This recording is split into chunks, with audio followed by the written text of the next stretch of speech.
आंवला नवमी के दिन कि शंकर भगवान भूत भावन भूतेश्वर जब भगवान आंवला नवमी के दिन श्री हरि नारायण आंवले के वृक्ष की पत्तियों पर शयन करेंगे और भगवान शंकर उनका अनुमोदन करेंगे, तब श्री हनुमान जी महाराज उनसे विनती करने के लिए पधारते हैं। 33 कौटी देवता भगवान विष्णु जब शयन से उठते हैं, देवसोनी एकादशी को जब भगवान उठेंगे, नेत्र खोलेंगे, तो प्रथम दर्शन भगवान विष्णु श्रीमद् भागवत कथा, स्कंद पुराण, पद्म पुराण, अग्नि पुराण, जितने भी पुराण उठाना चाहे सारी पुराणों को उठाकर देखना कि प्रथम वर्णन आपको मिलेगा कार्तिक महत्तम का कि भगवान नारायण सर्वप्रथम जब नेन खोलते हैं अपनी देव सोनी एकादशी से सोकर देव उठनी एकादशी पर जब उठते हैं तो भगवान नेत्र खोलकर सबसे पहले किसका दर्शन करते हैं? किसका दर्शन? स्कंद पुराण कहती है, विष्णु पुराण कहती है कि भगवान नारायण जब नेत्र खोलते हैं तो खुद की अर्धांगिनी लक्ष्मी भी नहीं, महाराज ब्रह्मा आदिक देवता सब खड़े, पर भगवान नेत्र नहीं खोलते। कब तक? जब भगवान शंकर अपने ही मुख से भगवान श्री हरि का गुणगान नहीं गाते, डमरू का नाद नहीं। आंवला नवमी का आप लोग साधना करते होंगे। जब कार्तिक के महीने में आंवला नवमी का व्रत आता है तो जो उपास नहीं भी रखते हो, जो पूजन नहीं भी करते हो, उनसे मेरा निवेदन है कि स्कंद पुराण में कार्तिकेय के पावन चरित्र में स्कंद पुराण में स्पष्ट किया गया, और कल्याण का कार्तिक खंड पढ़िएगा, कभी योग लगे तो गीता प्रेस गोरखपुर का कार्तिक खंड पढ़िए। आप पढ़ेंगे तो उसमें मिलेगा आपको कि आंवला नवमी के दिन आंवले के पेड़ के नीचे घी का दिया लगाकर मध्याह्न से पहले, दोपहर के 12 बजे से पहले आंवले के पेड़ के नीचे आंवला नवमी के दिन कार्तिक के महीने में स्कंद पुराण कहती है जो घी का दिया लगाकर पूजन कर कर अपना पल्लू पसार कर आंवले के वृक्ष की डाली में से उस पे लगी हुई थोड़ी सी छाल को अपनी अंगूठे और चीटी उंगली से अपने पल्लू में गिराकर ले जाकर लाल कपड़े में हल्दी के साथ अपनी तिजोरी में अलमारी में रख लेता है। उसके घर में कभी बरकत की कमी नहीं होती, उसके घर में कभी संपदा की कमी नहीं होती, उसके घर में धन वैभव सत्ता बढ़ती है, बढ़ती है। आंवला नवमी की कथा में एक प्रसंग आता है।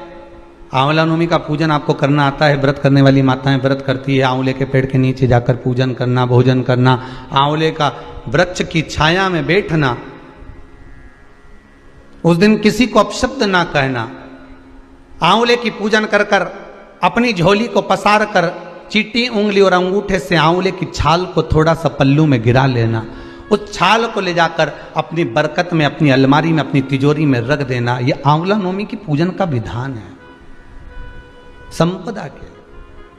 एक बहुत अच्छा समय रात्रि के 9:15 का एक समय होता है, जिस व्यक्ति का रोग बीमारी समाप्त नहीं हो रही हो, हॉस्पिटल में पड़ा हुआ है, कोई बहुत भारी बीमारी में ग्रसित है, छूट ही नहीं पा रहा, तो रात्रि को 9:15 पर किसी भी दिन शंकर भगवान के शिवलिंग का, जो तुम्हारे घर में शंकर जी विराजमान हो उसका, या शंकर जी के मंदिर में जाकर शंकर जी का थोड़ा सा जल, उसमें थोड़ा सा आंवला पड़ा हुआ, मतलब आंवले के पानी से शंकर का अभिषेक पूजन कर लीजिए। उसका नाम लेकर कर लो जो रोग से ग्रसित हो। 1 दिन 2 दिन 3 दिन करोगे, वो हॉस्पिटल से छुट्टी करके आ जाएगा, उसका रोग समाप्त हो। आंवले के वृक्ष के नीचे, स्कंद पुराण में भी है, कार्तिक महीने में आंवला नवमी पर आंवले के वृक्ष के नीचे भोजन करने से संपदा बढ़ती है। इसलिए आंवला नवमी पर लोग आंवले के पेड़ की पूजन करने जाते हैं तो वहां गोट भी करते हैं। बोलो सही है कि गलत है? वहां लोग टिफिन लेके जाते थे, पहले भोजन करते थे आंवला नवमी पर, आंवले के वृक्ष के नीचे भोजन करने पर संपदा बढ़ती। आंवला नवमी का दिन कार्तिक में पड़ती आंवला, ठीक है। जगत गुरु शंकराचार्य जी कह रहे हैं, मां तो कृपा कर दे। मां कहती है इसने कभी दान नहीं करा, पुण्य नहीं करा, सत्कर्म नहीं करा, तुम्हें कैसे दान दो? दान का फल दान।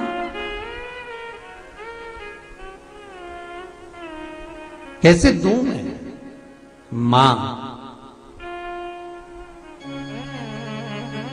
पूर्व में मान लो इसने जितने जन्म लिए उस जन्म में अगर कोई दान नहीं दिया तो आज आंवला नवमी के दिन आज तो दान दिया है।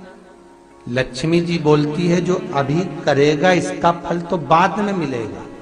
जगत गुरु शंकराचार्य जी कहते हैं, मां मैं आपसे केवल इतना सा मांगना चाहता हूं, इस कली काल में आप मुझे वर दे दो कि एक दिन ऐसा हो आंवला नवमी का जिस दिन जो दिया जाता है उसका फल जीते जी ही मिल जाए। बस इतनी कृपा कर। जगत गुरु शंकराचार्य जी के शब्द देखिए।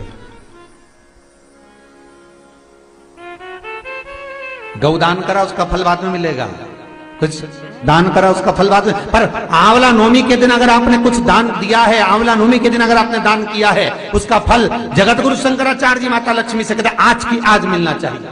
उसका फल हमें इसी पृथ्वी पर रहते रहते इस साह शरीर में मिलना चाहिए।